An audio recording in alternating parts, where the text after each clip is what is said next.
Paano mabuild yung discipline? Aminin natin, isa ito sa problema ng karamihan, ang kawalan ng disiplina.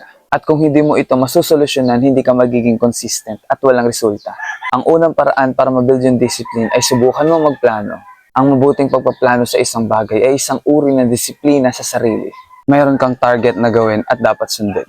Dahil kapag wala kang plano, hindi mo alam kung saan ka magsisimula. Pangalawa, kapag mayroon ka ng plano, dapat ka na magsimula.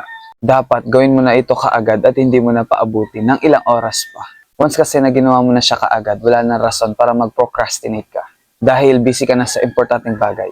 At doon nabubuo yung disiplina sa pagsisimula. Basta simulan mo lang gawin, tuloy-tuloy na yan. Panghuli, gawin mong habit yung disiplina.